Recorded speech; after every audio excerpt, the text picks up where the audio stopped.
Board نے مزید کہا کہ جب وقف ترمیمی بل 2024 پارلیمنٹ میں پیش کیا گیا تو اس کی بہت زیادہ مخالفت ہوئی، جس کی وجہ سے اسے JPC کو بھیج دیا گیا۔ اس لیے مسلم پرسنل لاء بورڈ اور معتبر مسلم تنظیموں کے اعتراضات کو سنجیدگی سے لینا چاہیے اور ایسے افراد اور تنظیموں سے گریز کرنا چاہیے جو وقف کے معاملات سے کسی بھی طرح جڑے نہیں ہیں۔ وقف بل پر بنائی گئی مشترکہ پارلیمانی کمیٹی کے چیئرمین اور BJP MP جگدمبکا پال کرناٹک پہنچے۔ انہوں نے ہبلی اور وجے پورہ میں وقف کے خلاف احتجاج کر رہے کسانوں سے ملاقات کی۔ الزام لگایا گیا ہے کہ کچھ مسلم لیڈر مہاوکاس اگھاڑی کے لیے ووٹ مانگنے کے لیے مساجد سے فتویٰ جاری کر رہے ہیں۔ انہوں نے یہ بھی دعویٰ کیا کہ انہوں نے ادھو ٹھاکرے کے وزیر اعلیٰ کے دور میں زبردستی مسجد کے لاؤڈ سپیکر کو ہٹا دیا تھا، جس کے نتیجے میں ان کے حامیوں کے خلاف 17,000 مقدمات درج کیے گئے تھے۔ راج ٹھاکرے نے کہا کہ MNS مہاراشٹر اسمبلی انتخابات بغیر کسی اتحاد کے اپنے طور پر لڑے گی۔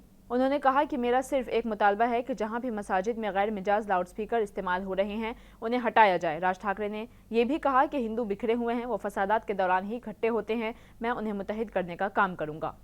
مہاراشٹر میں 20 نومبر کو اسمبلی انتخابات ہونے والے ہیں اور ان کے نتیجے 23 نومبر کو آئیں گے۔ ایسے میں مہاراشٹر نونرمان سینا کے سربراہ راج ٹھاکرے نے امراوتی میں ایک ریلی کے دوران ایک بار پھر مسجدوں پر لاؤڈ اسپیکر کا مدعا اٹھایا ہے۔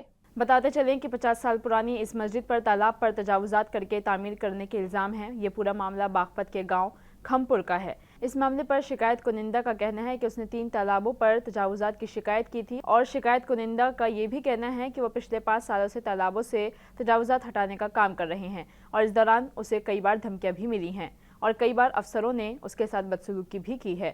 وہیں دوسری طرف ایک مسلم درخواست گزار کی شکایت پر سنوائی کرتے ہوئے SDM کورٹ نے مسجد کو گرانے کے حکم جاری کر دیے ہیں۔ ساتھ ہی تحصیلدار نے ایک کمیٹی بھی بنائی ہے جو گاؤں میں جا کر لوگوں سے بات کرے گی اور مسجد کو منہدم کرنے کے انتظامات کو دیکھے گی۔ اس پر SDM کورٹ نے مسجد کے متولی پر 4.25 لاکھ روپے کا جرمانہ بھی عائد کیا ہے۔ مہاکمبھ 2025 کو لے کر اکھاڑا پریشد کے فیصلے پر تنازع شروع ہو گیا ہے۔ اس معاملے میں سنبھل سے سماجوادی پارٹی کے MP ضیاء الرحمان برق کا بڑا بیان سامنے آیا ہے۔ انہوں نے کہا ہے کہ اس طرح کے فیصلوں سے 2 برادریوں کے درمیان کشیدگی بڑھے گی۔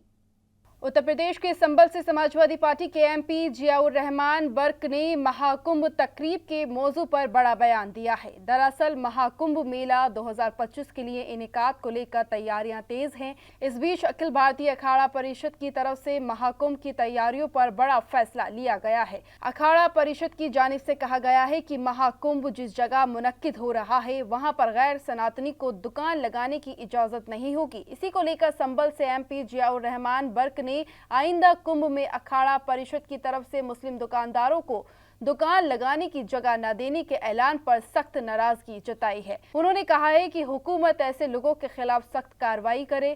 MP ضیاء الرحمان نے کہا ہے کہ یہ مسئلہ پورے صوبے اور ملک میں چلے گا۔ مہاکمبھ میں اگر مسلمانوں کو جگہ نہیں دی جاتی تو مسلم جگہوں پر مسلمان بھی ہندوؤں کو جگہ نہیں دیں گے، لیکن وہ ایسا نہیں چاہتے ہیں۔ اس مسئلے میں انہوں نے حکومت سے سخت کارروائی کی مانگ کی ہے۔ ساتھ ہی بابا صدیقی اور عتیق احمد کی مثال دیتے ہوئے سماجوادی پارٹی کے MP ضیاء الرحمان نے عوامی نمائندوں کی حفاظت کو لے کر صوبائی حکومت پر تیکھا حملہ کیا ہے۔ انہوں نے کہا ہے کہ اگر MLA MPs اور وزراء ہی محفوظ نہیں ہیں تو عام عوام کا کیا حال ہوگا۔ سپریم کورٹ نے اتر پردیش حکومت کو بلڈوزر ایکشن پر پھٹکار لگائی ہے۔ دراصل معاملہ UP کے مہاراج گنج ضلع کا ہے، جہاں سڑک چوڑا کرنے کے پروجیکٹ کے لیے گھروں کو بلڈوزر کے ذریعے گرا دیا گیا۔ اس معاملے میں سپریم کورٹ نے کہا ہے کہ UP حکومت نے جس کا گھر توڑا ہے اسے 25 لاکھ روپے کا معاوضہ دے۔ CJI DY چندرچوڑ نے کہا کہ آپ کہتے ہیں کہ وہ 3.7 اسکوائر میٹرز کا تجاوزات تھا، ہم اسے سن رہے ہیں لیکن کوئی سرٹیفکیٹ نہیں دے رہے ہیں، پر کیا آپ اس طرح لوگوں کے گھروں کو توڑنا شروع کر سکتے ہیں؟ یہ غلط ہے، کسی کے گھر میں گھسنا انتہائی افسوسناک ہے اور غلط ہے۔ CJI DY چندرچوڑ نے آگے کہا کہ یہ پوری طرح سے منمانی ہے، صحیح پروسیس پر عمل نہیں کیا گیا ہے۔ ہمارے پاس حلف نامہ ہے جس میں کہا گیا ہے کہ کوئی نوٹس جاری نہیں کیا گیا تھا، آپ صرف سائٹ پر گئے تھے اور لوگوں کو معلومات دی تھی۔ حکام نے دلیل دی کہ تجاوزات کرنے والا سرکاری زمین پر تجاوزات کر رہا تھا، لیکن عدالت نے زور دیا کہ اگر یہ سچ بھی ہے تو بھی قانونی کارروائی ہونی چاہیے۔ CJI نے حکم میں کہا ہے کہ اس معاملے کی تحقیقات ہونی چاہیے۔ ریاست UP میں NH کی اصل چوڑائی دکھانے کے لیے کوئی دستاویز پیش نہیں کیے گئے ہیں۔ دوسرا، یہ ثابت کرنے کے لیے کوئی دستاویزات موجود نہیں ہیں کہ تجاوزات کی نشاندہی کرنے کے لیے کوئی تفتیش کی گئی ہو، اور تیسرا یہ ظاہر کرنے کے لیے بھی کوئی مواد موجود نہیں ہے کہ اس منصوبے کے لیے زمین حاصل کی گئی تھی۔ جموں کشمیر میں حکومت تو بن گئی ہے لیکن دہشت گردی کے واقعات میں کمی نہیں آئی ہے۔ عمر عبداللہ کی حکومت بننے کے بعد بھی یہ حملے بڑھ رہے ہیں۔ اسی سب کے بیچ یاسین ملک کی بیوی نے کہا ہے کہ اگر جموں میں دہشت گردی کو روکنا ہے تو ان کے شوہر یاسین ملک کو آزاد کرو۔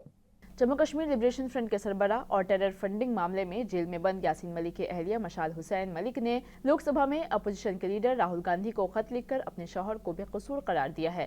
مشال حسین نے کانگریس کے رکن پارلیمنٹ سے مطالبہ کیا ہے کہ وہ اس معاملے کی تحقیقات کریں، یاسین ملک کا مسئلہ پارلیمنٹ میں اٹھائیں اور انہیں جیل سے رہا کرانے کی کوشش کریں، کیونکہ وہ جموں کشمیر میں امن کی بحالی میں کردار ادا کر سکتے ہیں۔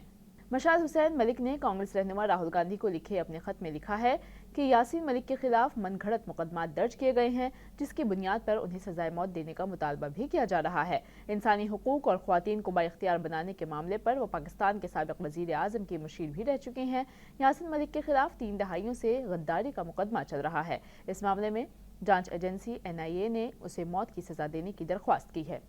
12 اکتوبر کو ہوئے سابق وزیر اور NCP لیڈر بابا صدیقی کے قتل کی تحقیقات جاری ہے اور اب تک کوئی بڑی کامیابی پولیس کو حاصل نہیں ہوئی ہے۔ کرائم برانچ گینگسٹر لارنس بشنوئی کے کردار کی جانچ کر رہی ہے، لیکن اس بیچ ایک بڑا خلاصہ ہوا ہے۔ بتا دیں کہ ابھی تک پولیس کو لگتا تھا کہ یہ قتل اداکار سلمان خان کو میسج دینے کے لیے کیا گیا تھا، جو ان کی ہٹ لسٹ میں تھے۔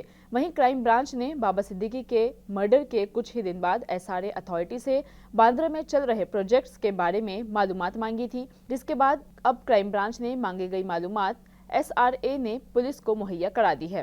پولیس کے مطابق بابا صدیقی کے بیٹے ذیشان صدیقی نے اشارہ دیا تھا کہ ان کے والد کے قتل کے پیچھے SRA پروجیکٹ کو لے کر تنازع ہو سکتا ہے۔ کرائم برانچ نے باندرہ میں کچی آبادیوں کی بحالی کے منصوبوں کو انجام دینے والے کچھ ڈیولپرز کے کردار کی تحقیقات شروع کر دی ہے۔ پولیس نے کہا ہے کہ سلم بحالی اتھارٹی کے منصوبے سے وابستہ کئی لوگوں کے بیانات پہلے ہی ریکارڈ کیے جا چکے ہیں۔ سلم ریہیبلیٹیشن اتھارٹی کے دفتر سے دستاویزات جمع کیے ہیں۔ ابھی تک ہم قتل کے محرکات کے بارے میں کوئی نتیجہ اخذ کرنے میں کامیاب نہیں ہو سکے ہیں۔ ذیشان صدیقی کی طرف سے اٹھائے گئے شک کی بنیاد پر حکام آنے والے دنوں میں سلم ریہیبلیٹیشن اتھارٹی کے پروجیکٹس کے مزید بلڈر سے پوچھ گچھ کرنے کا منصوبہ بنا رہے ہیں۔ ذیشان نے اپنی شکایت میں الزام لگایا تھا کہ ان کے والد کو باندرہ ایسٹ میں سلم ریہیبلیٹیشن اتھارٹی کے ایک متنازع منصوبے کی وجہ سے نشانہ بنایا گیا تھا۔ UP کے باغپت ضلع میں راجپور خامپور گاؤں میں بنی 50 سال پرانی مسجد کو گرانے کے حکم دیے گئے ہیں، جس کے بعد علاقے میں تناؤ کا ماحول پیدا ہو گیا ہے۔ ایوان میں ہنگامہ آرائی کے بعد اسمبلی کی کارروائی پہلے 20 منٹ اور پھر پورے دن کے لیے ملتوی کر دی گئی ہے۔ دراصل لینگیٹ کے MLA خورشید احمد شیخ نے ایوان میں آرٹیکل 370 واپس لانے کا بینر لہرایا۔ بینر پر لکھا تھا، ہم آرٹیکل 370 اور 35A کی بحالی اور تمام سیاسی قیدیوں کی رہائی چاہتے ہیں۔ BJP MLA اور اپوزیشن لیڈر سنیل شرما نے اس کی مخالفت کی۔ اپوزیشن کے خلاف نعرے بازی شروع ہو گئی۔ BJP MLA کے احتجاج کا سلسلہ یہیں نہیں رکا، وہ ایوان کے کنویں سے ہوتے ہوئے یعنی کہ ایوان کے ویل سے ہوتے ہوئے خورشید احمد شیخ کے پاس پہنچے اور ان کے ہاتھ سے بینر چھین لیا۔ اس دوران سجاد لون، وحید پارا سمیت نیشنل کانفرنس کے کچھ دیگر MLO نے شیخ کے حمایت میں BJP MLA سے جھڑپ کر لی۔ دونوں طرف سے جم کر ہاتھا پائی ہوئی۔ مارشل RSS پٹھانیہ سمیت BJP کے کئی ممبران اسمبلی کو ایوان سے باہر لے گئے۔ 3 MLA زخمی ہوئے ہیں۔ حالانکہ اس کے بعد بھی BJP کے MLA خصوصی درجے کی تجویز کو واپس لینے کے نعرے لگاتے رہے۔ اس پر اسپیکر نے کہا کہ اسمبلی ہے، مچھلی منڈی نہیں۔ بتاتے چلیں کہ جموں کشمیر اسمبلی نے بدھ کو ریاست کی خصوصی حیثیت یعنی کہ آرٹیکل 370 کو بحال کرنے کی تجویز کو پاس کر دیا۔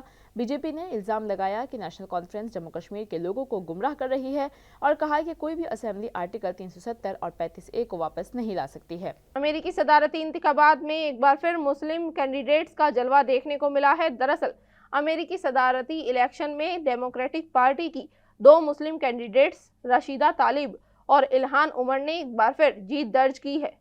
بتا دیں کہ راشدہ طلیب اور الہان عمر، جو کہ امریکی کانگریس میں خدمات انجام دینے والی پہلی 2 مسلم خواتین ہیں، انہوں نے امریکی ایوان میں نمائندگان کے لیے دوبارہ انتخاب جیت لیا ہے۔ اور سب سے اہم بات یہ ہے کہ راشدہ طلیب مشیگن کی نمائندے کے طور پر چوتھی مدت کے لیے دوبارہ منتخب ہونے والی امریکی کانگریس میں فلسطینی نژاد کی پہلی خاتون ہیں۔ بتا دیں کہ راشدہ طلیب کو